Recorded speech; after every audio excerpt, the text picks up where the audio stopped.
बढ़ते हैं और बात करते हैं पुणे में संघ प्रमुख की तरफ से मंदिर मस्जिद विवाद को लेकर जो ताजा बयान दिया गया, अब इसकी बात करते हैं। दरअसल संघ प्रमुख मोहन भागवत का मंदिर मस्जिद विवाद पर सख्त बयान आया है। कुछ लोग हिंदुओं का नेता बनना चाहते हैं, यह संघ प्रमुख मोहन भागवत की तरफ से कहा गया। स्वीकार्य नहीं कि नेता बनने के लिए मंदिर ढूंढे, लगातार ऐसा हो रहा है, यह होने नहीं दिया जा सकता। राम मंदिर बनने के बाद कुछ लोग ऐसा सोच रहे हैं, जगह जगह मंदिर ढूंढने की इजाजत नहीं दी जा सकती है। मोहन भागवत की तरफ से यह बड़ा बयान दिया गया है।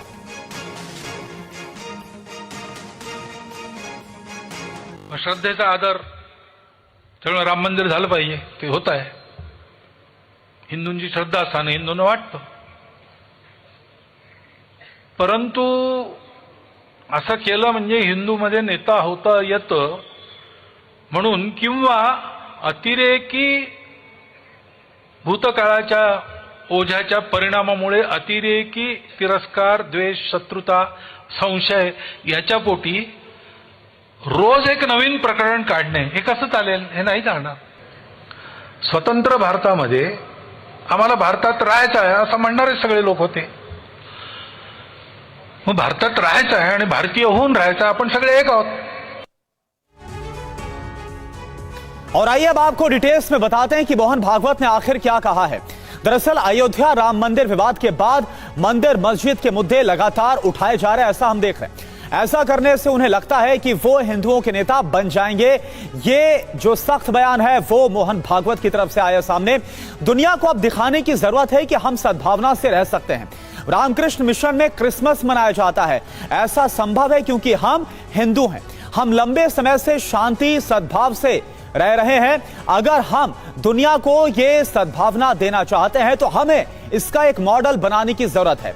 भारत में रहने वाले सभी भारतीय एक हैं, ये बड़ी बात मोहन भागवत की तरफ से कही गई। यही एकता हमारी असली ताकत है।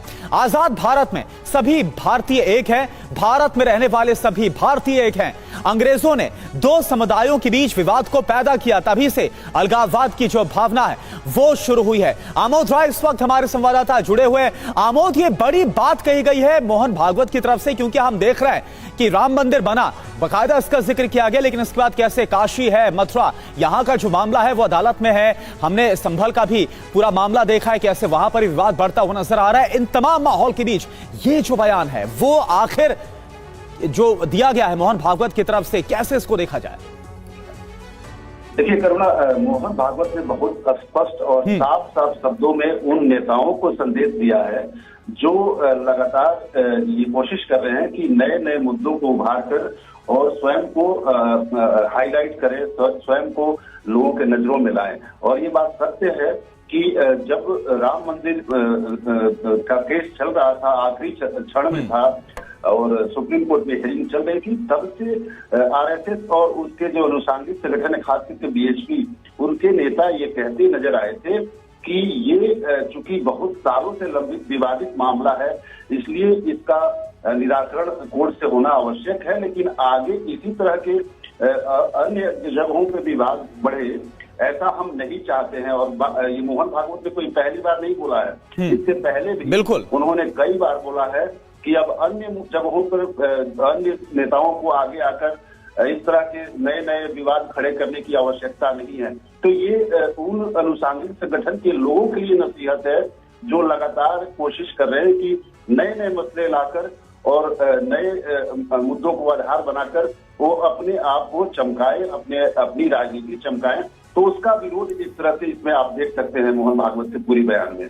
जी, शुक्रिया आपका आमोद इस पूरी जानकारी के लिए। लेकिन यह भी आपको बता दें कि ऐसा नहीं है कि आरएसएस प्रमुख मोहन भागवत ने पहली बार ऐसा बयान दिया है, ऐसे लोगों को यह संदेश दिया है। इससे पहले भी जनवरी 2022 का जिक्र करना बहुत जरूरी है। तब उन्होंने कहा था कि हर मस्जिद में शिवलिंग क्यों ढूंढने की कोशिश की जा रही है। आप देखिए। ठीक है, प्रतीकात्मक कुछ हमारी विशेष श्रद्धा थी, ऐसे स्थानों के बारे में हमने कहा, लेकिन रोज एक मामला निकालना नहीं है, यह भी नहीं करना चाहिए। हमको झगड़ा क्यों बढ़ाना है? ज्ञानवापी के बारे में हमारी कुछ श्रद्धाएं हैं, परंपरा से चलती आई, हम कर रहे, ठीक है, परंतु हर मस्जिद में शिवलिंग क्यों देखना? तो भाई वो भी एक पूजा है, ठीक है, बाहर से आई है, लेकिन जिन्होंने अपनाई है वो मुसलमान, वो बाहर से संबंध नहीं रखते, ये उनको भी समझना चाहिए। यद्यपि पूजा उनकी उधर की है, उसमें वो रहना चाहते तो अच्छी बात है, हमारे यहाँ किसी पूजा का विरोध नहीं।